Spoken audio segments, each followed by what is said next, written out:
Good afternoon to you all. Welcome to this other engagement. Yeah, we are going to start off. To get started, those who haven't joined will find us on the way. Previously, we were looking at labor efficiency, and unfortunately, I got some power issues, but we can continue with where we stopped. So we said that labor efficiency involves quality and quantity. Let me first get some feedback from you people if you're getting me clearly.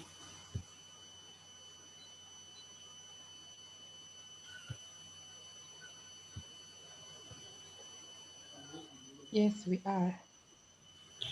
All right. So I was saying that we were looking at labor efficiency, and we said that when dealing with labor efficiency, you have to look at both quantity and quality. So you look at what the labor can produce, which quantity and which quality, and in which period of time. So we went ahead looking at the factors determining the labor efficiency. So it's where we are going to start from, and I would request volunteers to read for us the points as I do explain them.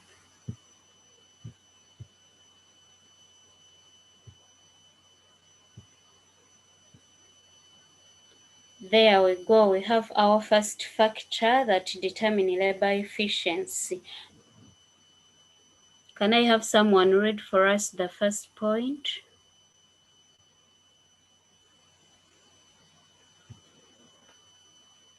Yes, Rachel. The working conditions. Good working conditions such as good sanitation, nice meal, well-ventilated place, etc. lead to high efficiency of labor because labor is well motivated and therefore able to produce large volumes of good with good quality, while poor working conditions lead to, I'm not saying well, lead to low labor efficiency since the poor working conditions kill the morale of the workers and they therefore end up producing few goods and services of even poor quality.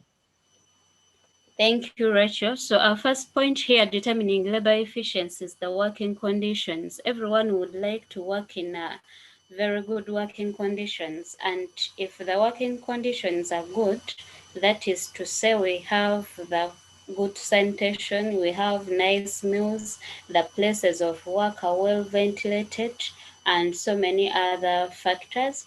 So this will actually motivate the labor around, and if they are motivated, they will produce large quantities of goods, and the quality of such goods will also be good, leading to higher efficiency of labor.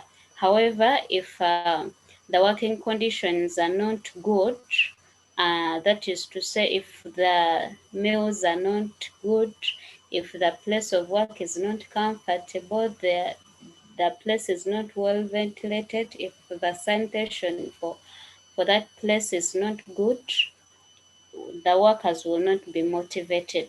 And if they are not motivated, expect poor quality output and low quantity output. So that will lead to low labor efficiency.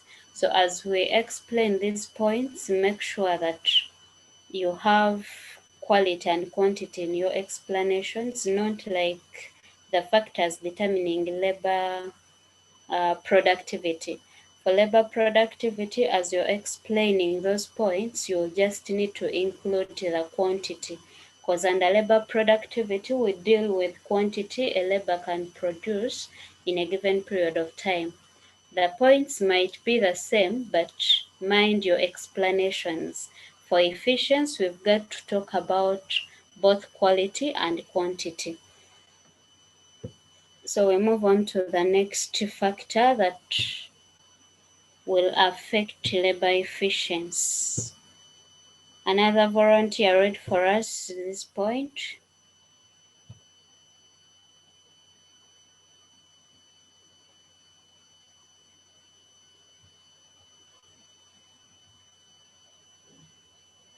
Pamela, can you read for us the point you're seeing on your screen?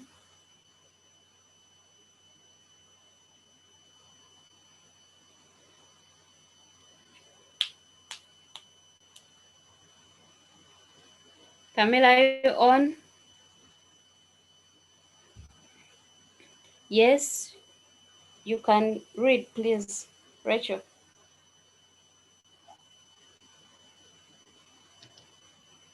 Highly experienced, the level of experience is the point. Yeah. Highly experienced workers tend to be more efficient in production since they have the expertise of carrying out a given task, and therefore they produce good quality and large volumes of goods and services, while workers who are having less experience have less exposure in performing a given task, and they therefore produce poor quality and small volumes of goods and services. Thank you. Thank you. We look at the other factor, that is the level of experience.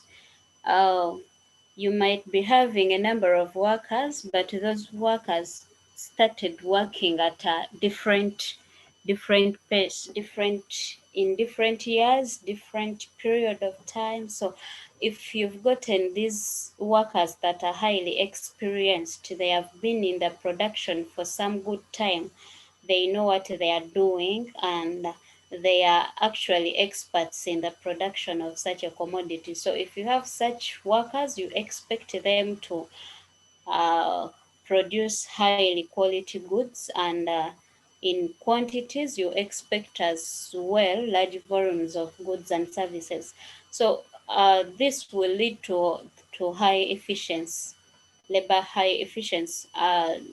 Then if you have workers that are not experienced, that are not well experienced, it means these people have not gotten a chance of being exposed in different tasks. So you do not expect much from such workers because they are just starting, they are not well experienced. So you expect low volumes of goods and services, and the quality will not be good as that of the well-experienced workers, and this will lead to low labor efficiency. So for level of experience, those that are highly experienced will be leading to high labor efficiency, that is producing high quality goods and large quantities. Then those ones that are not well experienced will facilitate low labor efficiency, that is low quantity and low quality output. All right, the other factor is Alvin, can we have that factor read by you?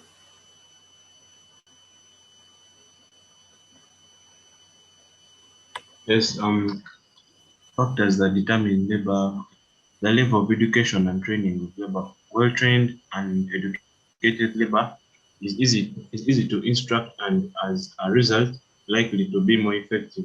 While less educated or less trained labor is not easy to instruct and therefore usually produces poor quality and less few goods and services. Thank you, Alvin. So the other point we look at is the level of education and training, the level of training. Uh, you find that if you're a supervisor, you find that it is very hard to actually instruct those people that are not well trained, and you're going to take a lot of time instructing them. And these people will tend to be less efficient, that is, producing less quantity output and the output of poor quality. But if you're a supervisor and you're instructing the people that are well educated, they are well trained, the level of education is high, ceteris paribus. If the level of education is high and these people well trained, the instruction will be very easy and smooth, and they will come up with some good quality output, and the quantities will also be high, leading to high efficiency of labor.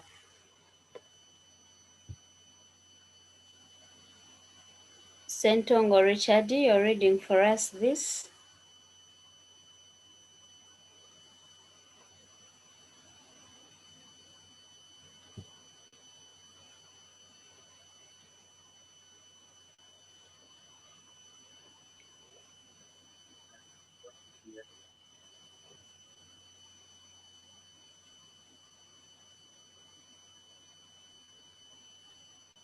Richard, you're not clear. Your volume is very low.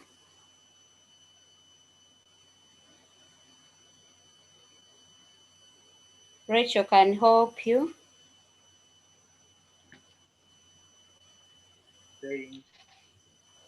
The wage given to labor.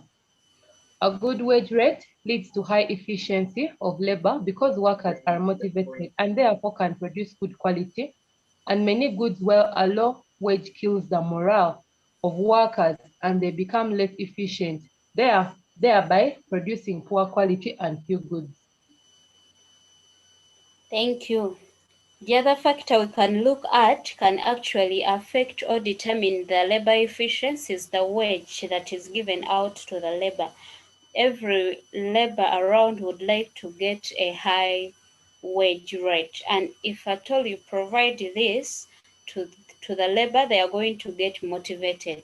And out of motivation, if someone is motivated, that person will work on anything with passion and with a lot of love. So this will result into high produce and good quality output. So a good wage rate leads to high efficiency of labor because these workers are motivated, and therefore they will produce high quality output and large volumes of output.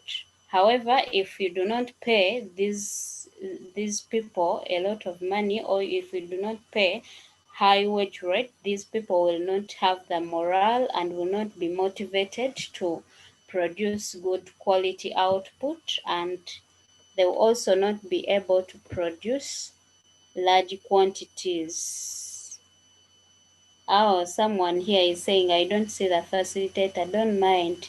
Just follow the instructions. My webcam has an issue. So let's do this for now. So the wage rate, we have said that higher wage rate or a good one will motivate the workers, and therefore they will be able to work diligently. They will be able to produce high quality output and large volumes of goods, leading to higher efficiency of labor. However, if the wage rate is low or not good, the morale for the workers will be put down, and therefore they will be not be in position to produce high quality. They will unless produce low quality output and low volumes of goods and services, leading to low labor efficiency.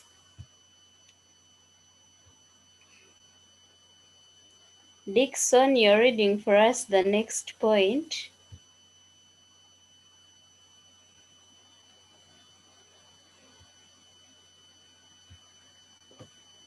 Yes, Dixon, please read for us this.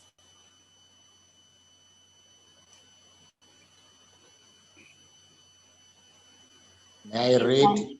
Yeah. Okay.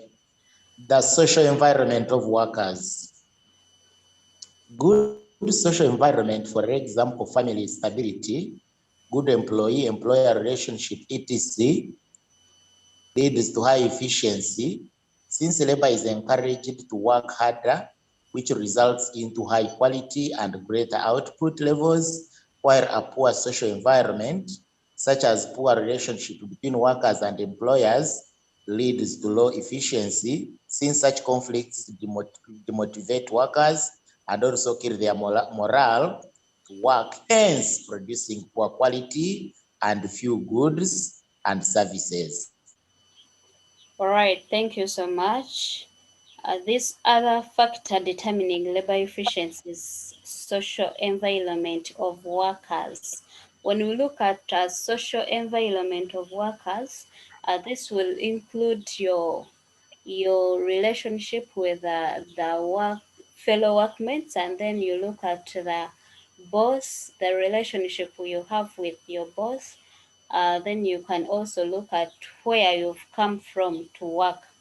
That's your family. If your family is stable, they have what to put on the table, that there is nothing like a problem with your family, it means you're going to come at the workplace happy. And as long as you're happy, you're going to work diligently.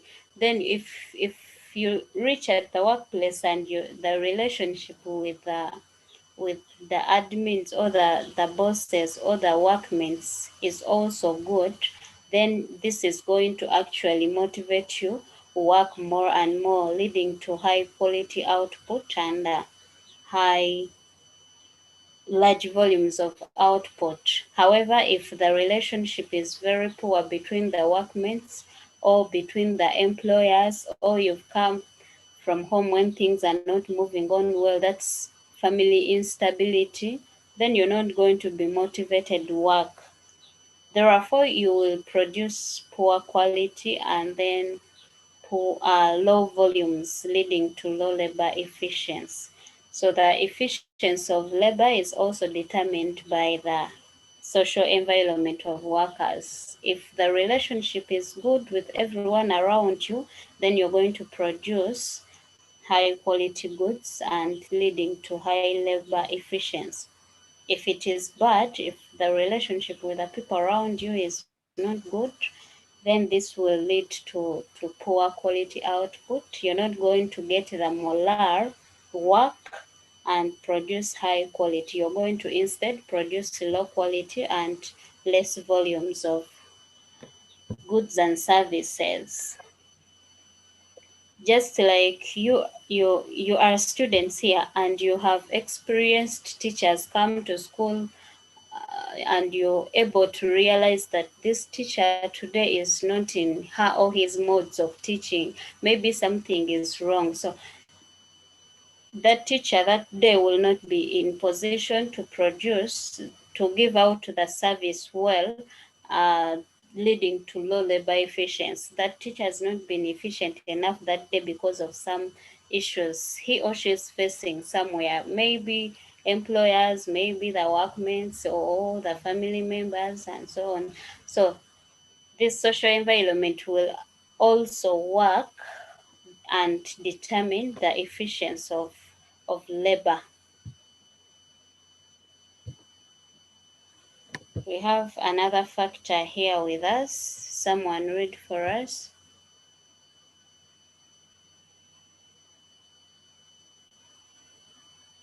Yes, Sentongo, your mic is unmuted. Can you read for us, please?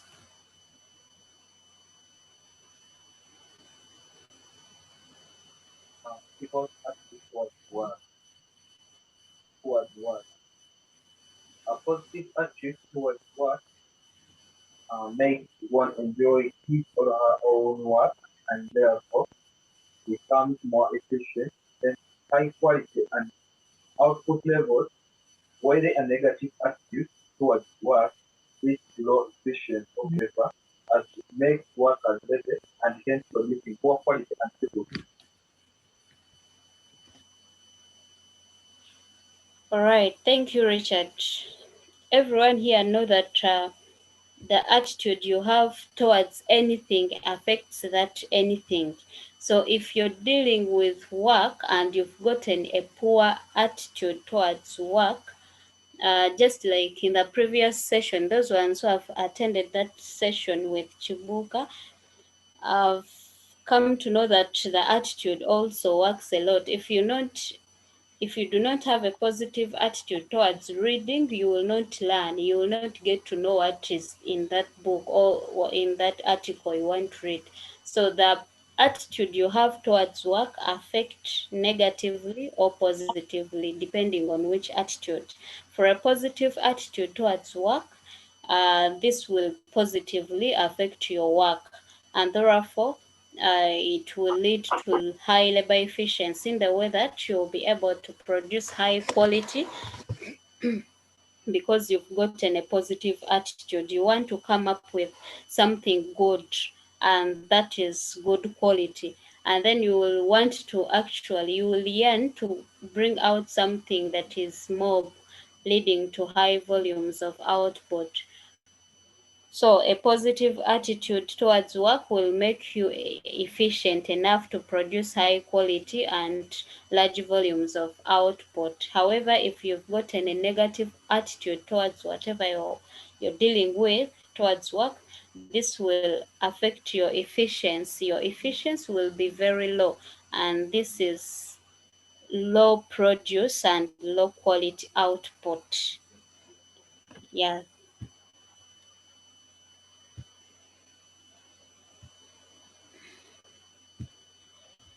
We have another factor here. Maybe is there any question about the factors we've discussed so far?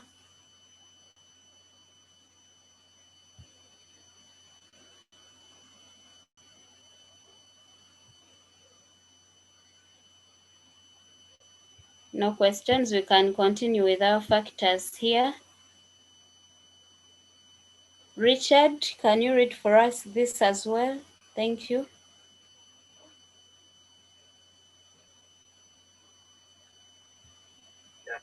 Health conditions of the workers. Mm. Workers under good health conditions are efficient because with good health, labor is strong and therefore able to produce good quality and large quality of goods and services.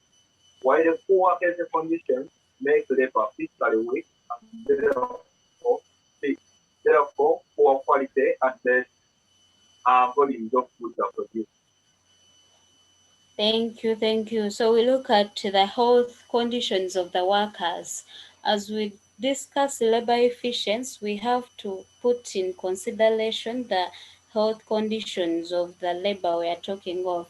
Now, if someone is sick, you do not expect that person produce or do something well as compared to the other person that is well off, that is actually in good condition, not sick, not health wise or not okay. So if the workers have gotten good health conditions, these workers will be efficient, and with good health conditions they will be in position to produce high quality output and large volumes of goods.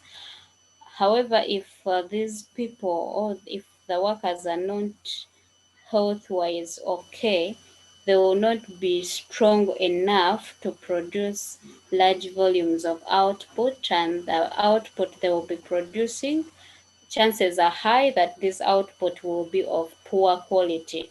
So as you're employing the workers, as you're dealing with the workers, you have to know the health conditions of the worker, because this affects the output, the quality and the quantity of the output.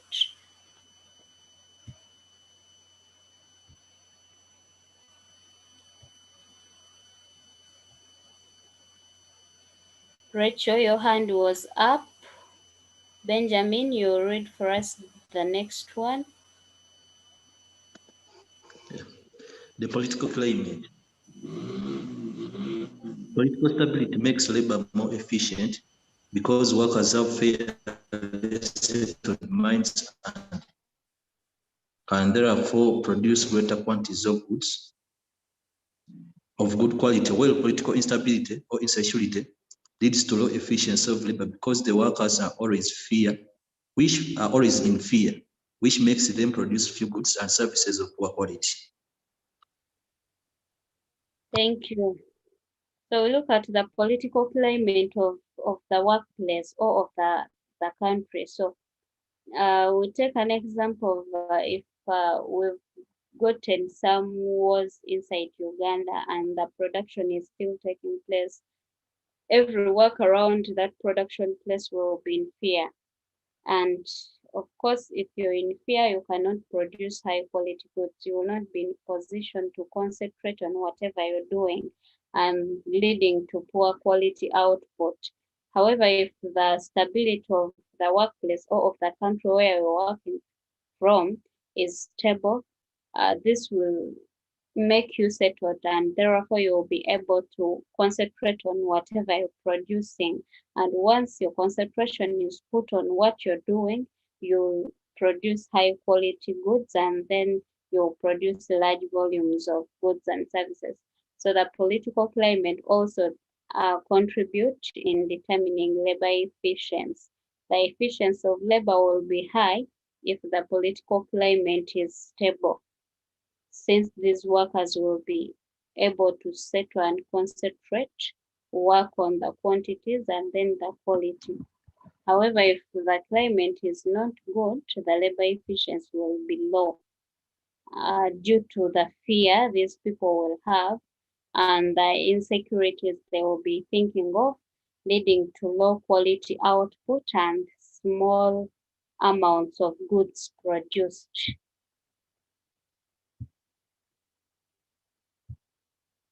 All right. Rachel Shivon, can you read for us this point? Your hand was up. The levels of innovation and invention by the workers.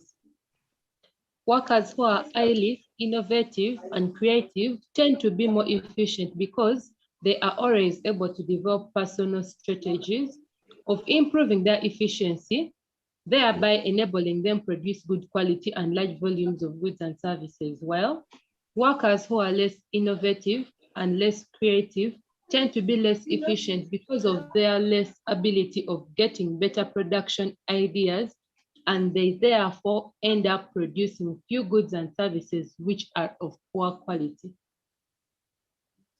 Thank you. The other factor that will... I had a question. Please go ahead. Yeah, I was like, how do they set like these questions? How do they set? That question you're explaining. The one for factors determining labor efficiency. Because there is, they can say, because, okay, factors determining labor efficiency, they can also use that influence that affect labor efficiency. Not so, it's the same. Yeah, if they say affect labor efficiency, you will also need to explain this way, because something can be affected both positively and negatively. So the explanations of the points will be the same. And unless they ask you for what could be the factors that will lead to low labor efficiency in Uganda. So if a question comes that way, you're going to consider only the negative side of the question. For example, we talked of political climate. This time you will not state that point that way. You will say unstable political climate or instabilities political-wise. If the point is wage rate and they asked you for factors leading to low labor efficiency, you will say low wage rate. I hope I'm clear. Okay. So you make sure that you explain the points depending on the question, on the phrase of the question. If the question is neutral, you will be neutral in your explanations. If the question is specifically asking for either high labor efficiency, if it is asking for high labor efficiency, and the point is wage rate, you will be explaining as high wage rate. If the question is low labor efficiency, you instead phrase your point as low wage rate. Okay, thank you. Okay, welcome.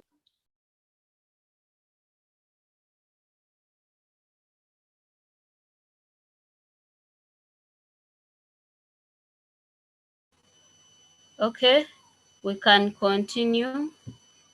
Continue.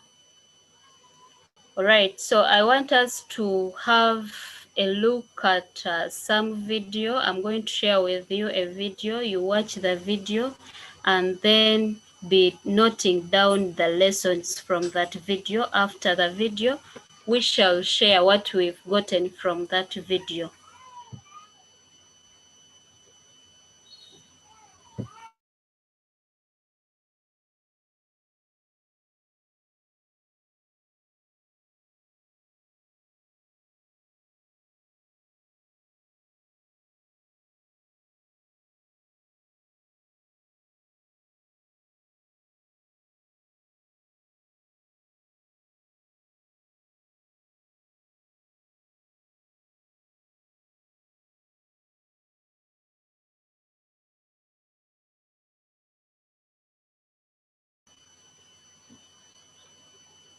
Are we able to see my screen?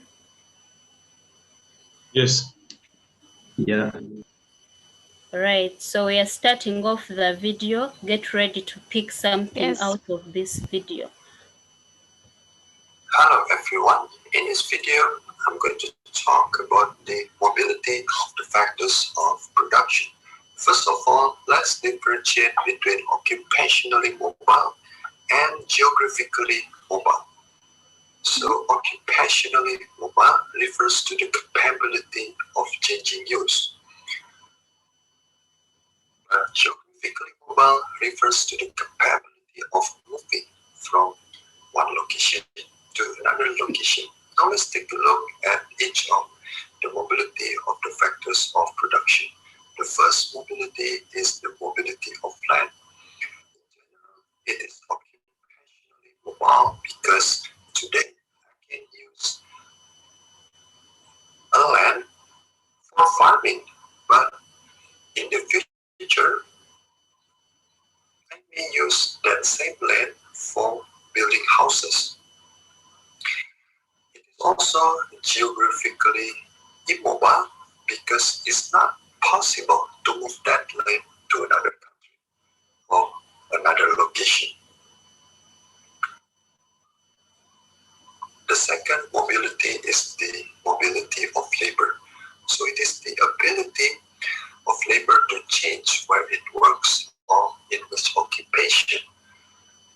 In general, it depends on the labor itself. But in a situation where the labor is geographically immobile, we can look at 5 reasons why they are geographically immobile. First, the differences in the price and availability of housing in different areas and countries. So if someone wants to move to a developed country to get a better job, perhaps he or she declines to move there because the living cost is much higher and more expensive. Second is about the family ties. So someone is unwilling to move to a new location because that person considers his family, whether his family must be left behind or will they go together to the new country with that person. Third is about the differences in educational system because each country has different educational systems. Fourth is the lack of information, and the last one is the restrictions on the movement of workers. So usually it is due to the work permit by the government. It can be occupationally immobile due to the lack of information about vacancies, but in general it is due to the lack of skills and qualifications. The third mobility is the mobility of capital. So it is the ability to change where capital is used or in which occupation. So for occupationally delivery fan. Perhaps the delivery fan is used to deliver documents. In the future, that same delivery fan can be used to deliver household goods, for example. It is geographically mobile if that good can be moved to another location, for example, a photocopier. So today, that photocopier is used for a Singapore company, but in the future, that photocopier can be sold to an Indonesian company. The last one is about the mobility of enterprise. So this is the most mobile factor of production, like Xiaomi, because Xiaomi produce smartphone, laptop, and all of the other electronics. That's all for my presentation. Thank you.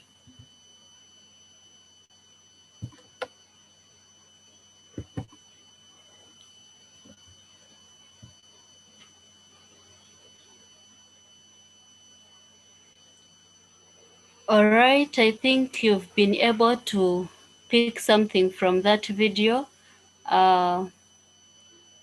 Sentongo was saying the audio wasn't clear. I think it is the network, but everything was put on the screen. Whatever I was saying was on the screen. So can we share what we've gotten from that, briefly from that video?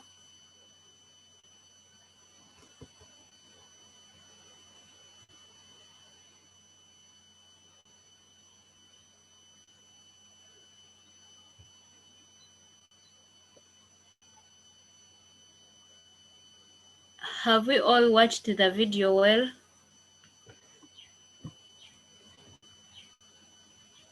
Yes, from the screen, Benjamin is saying mobility of labor. Thank you. Others, what have you gotten from the video? You can speak or put your idea in the chat. I'll be reading them.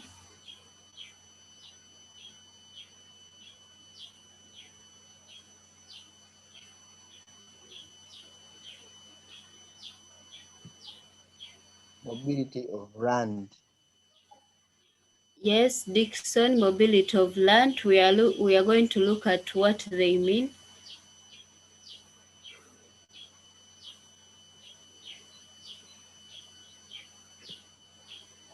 Yes. Anyone else?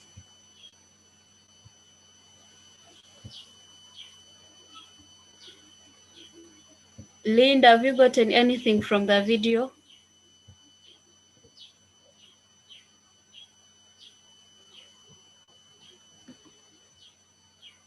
Alvin?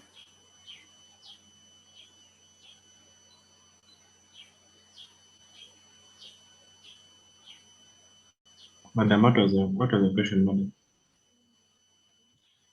What have you gotten from the video we've watched? Anything you've gotten from it?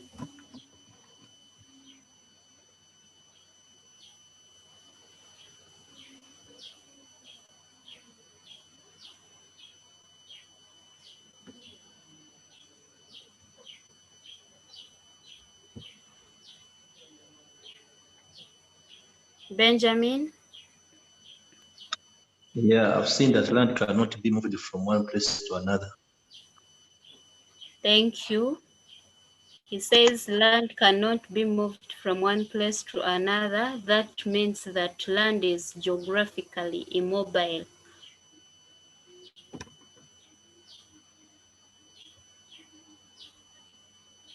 Right, so the other thing we are discussing of is mobility of a factor of production. And what we've been watching from the video is actually what we are going to look at. Briefly, when we talk of mobility of a factor of production, You know mobility, you know the meaning of mobility, being mobile, being able to move from either one place to another or from one occupation to another. So when we talk of mobility of a fact of production, we mean the degree of ease by which a factor of production can move from one geographical area to another or from one occupation to another. So when we talk of mobility, it involves the fact of production changing its occupation or the workplace. Note that here we are looking at mobility of a factor of production. And remember, we have a number of factors of production. We have land, we have capital, we have labor, and others. So when you look at mobility of a factor of production, in your definition, make sure that you're not specific. You like labor, you don't include labor, you don't include capital, because here they are asked, the question is general. So the ease of a factor of production to move from one place to another, that is geographical mobility. All move from one occupation to another, that is occupational mobility. So the degree of that is what we call mobility of a factor of production. And we look at the mobility of all the factors, starting off from mobility of land. Yeah, we start off with land, mobility of land. We look at sorry, this is labor. We look at how labor is able to move from one geographical area to another, or from one occupation to another. What could, under what circumstances can labor be immobile, occupationally immobile, or geographically immobile? Under normal circumstances, as leaving all factors constant, labor, when you look at labor, these are workers, human beings. A human being can move from one occupation to another.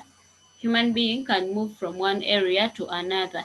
That is under normal circumstances. But we shall look at instances where this person or this labor cannot move from one occupation. We look at what are those things prohibiting this person from moving from one occupation to another, or from moving from one geographical area to another area, be it a country, a city, or something else. Right, so when we look at mobility of labor, it refers to the degree of ease with which labor can move from one occupation or geographical area to another. So when you look at labor mobility, this is divided into two. We can talk of the geographical mobility and then the occupational mobility. Geographical, it means moving from one place to another. Then occupational, it involves moving from one occupation to another. So when you look at mobility of labor, the ease of labor moving from, it can be from one geographical area, it can be from one occupation to another. Can I have some questions about mobility of either factor of production or mobility of labor, about what we've looked at so far under this?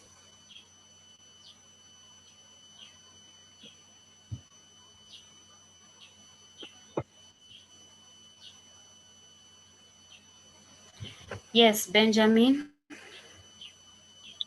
What if a person changes one job to another? Is it also not a mobility of labor? What if a person changes one workplace or one occupation? From one job to another job. Oh, from one job to another. That is occupational mobility of labor. Like one job to another job. Okay. Yes, occupational mobility of labor. That person is able to move from one occupation. When we look at occupations, we mean the jobs, of course.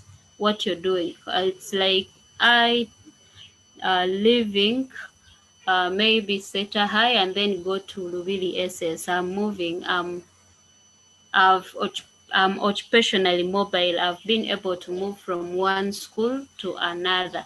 That is occupational mobility of labor. But there are some instances where I'm not able to move from one occupation to another. We shall look at them. It can be the wage rate, maybe the wage rate I'm getting in that current occupation is very high and it cannot actually let me go to any other institution. Benjamin, hope I've answered you. Okay, any other question? Yes, madam. Okay.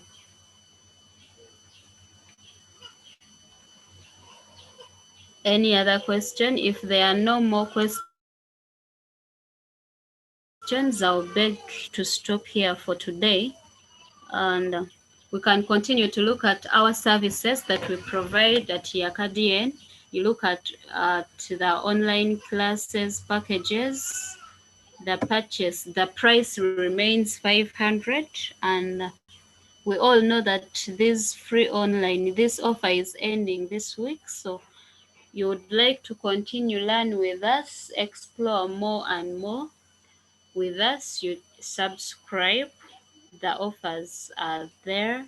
You can subscribe for 500, that is a full year, a full class year. You get access to all the materials for that specific class, and that is all subjects. You can as well decide to download. For downloads, the prices are also attached. For a single subject, it will cost you only 10,000. And for all subjects, primary 30,000, secondary 50. Then you can also take a look at our Educare offers. We can allow you access the site free of charge. That is 2 days free access. Then the bronze 20,000, silver 50, gold 70, and platinum 100. That is per period. Bronze is per month, silver quarterly, those are 3 months, gold half a year, 6 months, and then platinum for a full year. So we continue welcoming you to our site, to our subscriptions.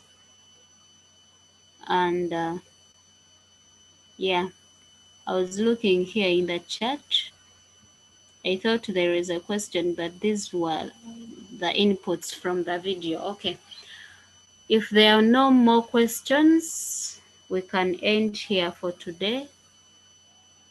See you on Saturday for the last engagement and for the start off with those who will subscribe to Yaka.